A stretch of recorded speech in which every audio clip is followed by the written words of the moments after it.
Okay, now I will make a very short presentation. It will be mostly informal. This is also my focus nowadays. Originally, I'm like quantum computer scientist. Yeah, I work on quantum automata, very special topic in quantum computing. But since last 6 years, I've been actively involved in quantum education and outreach. We founded QWorld, for example, one of the biggest non-profit in the network, globally working.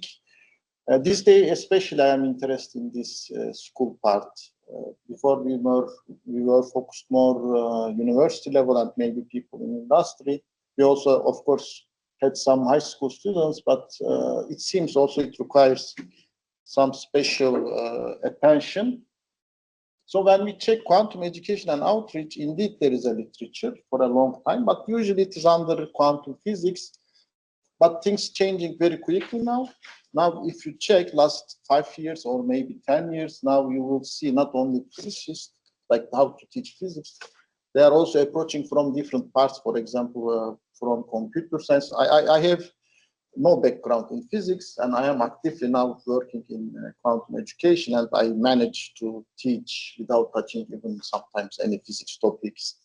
And also, it's not about only computer science and physics. Let's say, quantum computing is also like not computing. We also mentioned about quantum technologies. Already, Araceli mentioned several things. So now we should also approach from engineering side. Also, there is quantum chemistry, quantum biology. There are several creative methods now, like art, music. It's already happening, and also business, philosophy, social science. But overall, this quantum education and outreach and maybe workforce development, let's say, it's become a field its own right. That's very clear. And I am seeing that every year some 10, 20 papers are already publishing. I see several groups around the world. They are like offering some new methods or they are doing some new events. That's very good. I am also actively designing events and conducting them. But if we want to see overall pictures, we first should understand we have several stakeholders. It's not like only maybe us, teachers, etc. And here I give just a very short, probably incomplete list. Of course, our focus are students and learners, but we also should contact with educators. This like current actively working, the ones getting education, and there are facilitators.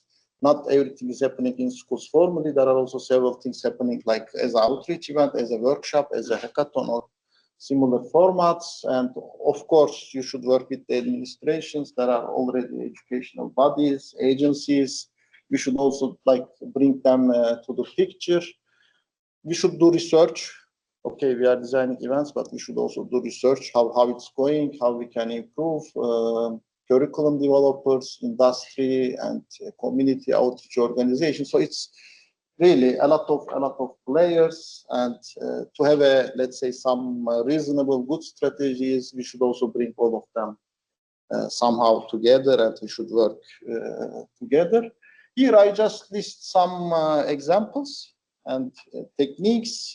Compared to 5 years ago, I think we have much more platforms, thanks to several contributors also. Hands-on experience is becoming really very central, and it's widely used now. So for example, there is this quantum flight trap. Now you can do several photonic experiments. There is a very nice simulator. I am also using in very simple form in my workshops, etc. And there are already prepared some 30 experiments, and you can just go to this website and it gives you this experiment environment. There is a Quantum Odyssey. It's also started 5 or 6 years ago. It's basically a quantum game, but with very ambitious plan, and it's already have second or third, let's say, versions. And basically you have several puzzles games.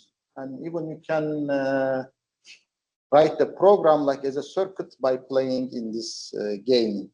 Also under QWorld, even this bronze, it was an introductory workshop. It started before QWorld, and even with the QWorld on it.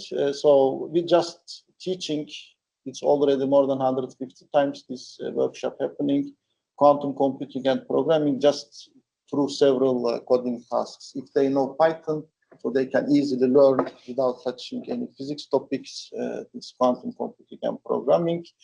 When it's school level, of course, there are some ideas, for example, why we should make it complicated by using complex numbers. Let's use only, for example, real numbers.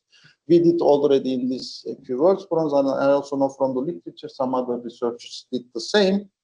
And even some say that, okay, don't mention anything about linear algebra, just use cat notation and it will be enough for just explaining very basic stuff, for example. There are also unplugged activities. We can just play games, but not computer games, like role-playing or, for example, in this first, you see designed by Oksana Mishana. Just it's a role-playing game, and you are just explaining how, for example, photons behave, etc. Also, there is another paper I saw last year. You just play some games with kids. There are roles, etc. And basically, you are teaching quantum error correction in this way. This quantum pictorialism is completely different. Let's say instead of mathematical formulas, we can somehow replace them with some pictures, and then we can just learn how to manipulate and how to integrate these pictures. And basically, we can do this computation. This is already exist maybe 2 decades or more. I don't remember exactly, but you can even prove. You can make proof also by using this framework. And now it started to be used in education. The first experiments gives very, very promising results. It's just an example. There are like board games. This qubit touchdown is basically just you are playing with blocks pair. There is some quantum chess versions playing on computer, the complex one, and there is also very new one is chess. You can even order a board and you can play with like in a small board. It's possible to do such techniques, especially if you are focusing high school, elementary school, and maybe primary school. And of course, all these techniques are much more helpful than just expecting them to know some basics like linear algebra or some complex math, etc.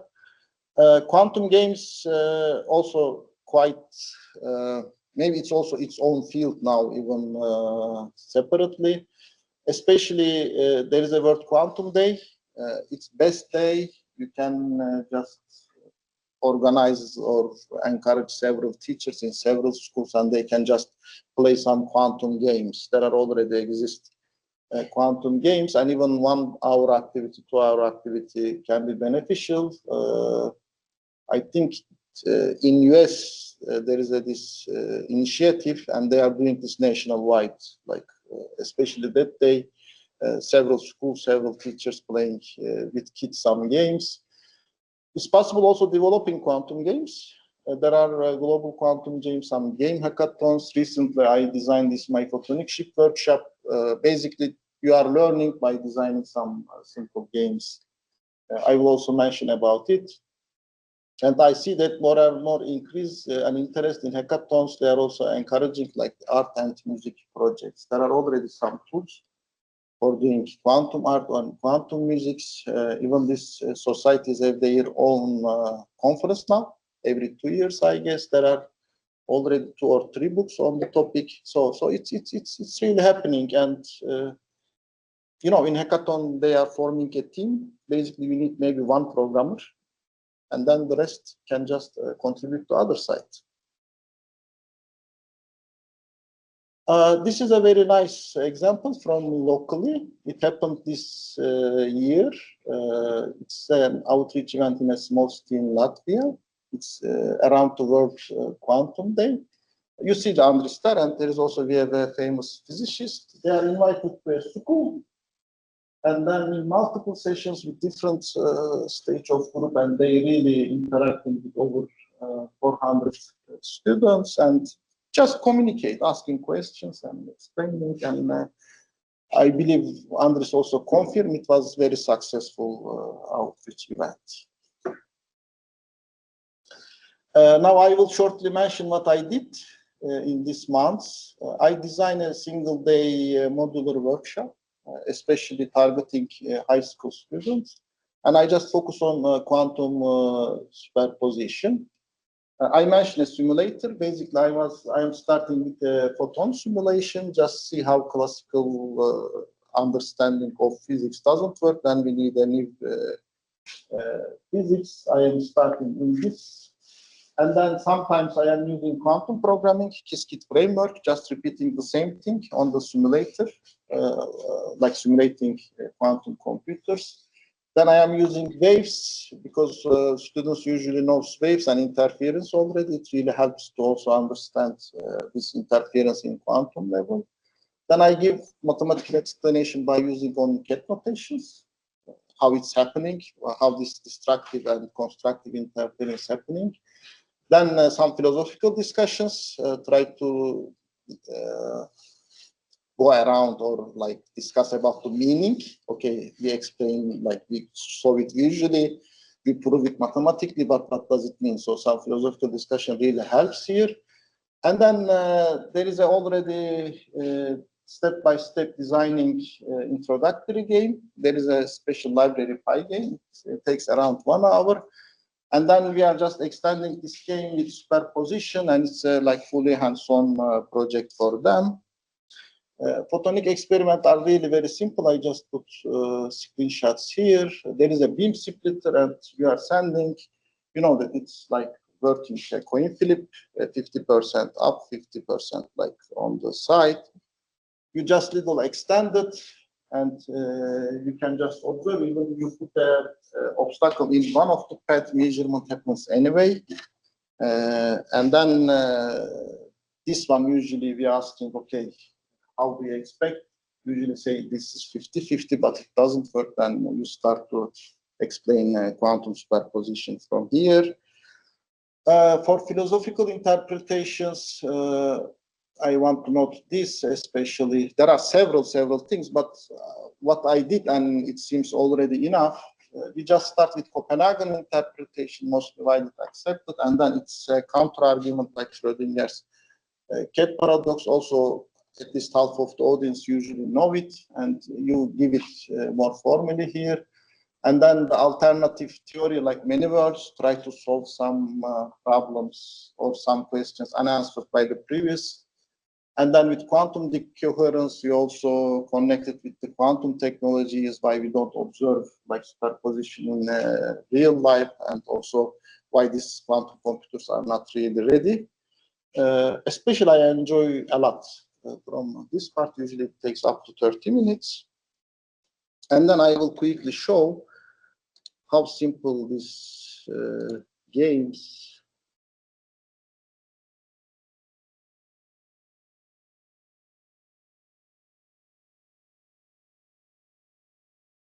game is really very basic. You have a photonic ship and you just try to run from the enemies. That's it. And it usually takes 1 hour to develop together. Everything is written step by step in my instructions. The idea here, just teaching Pygame and just we make them ready for the next step. Then the rest one, usually it's half day. We have now like 2 screens, like being up is state 0, being down is like state 1. And you press X, you are going like state 0, state 1, and then you make Hadamard. And it's like you are in a superposition. If you hit 50%, you should leave, etc. And of course, in quantum mode, we like instead of, I am lucky each time I survived. We even have a Z gate, and like this. Almost the same like classical game, but it really takes 3 hours, and it's really give a very nice challenge for the students. That's it.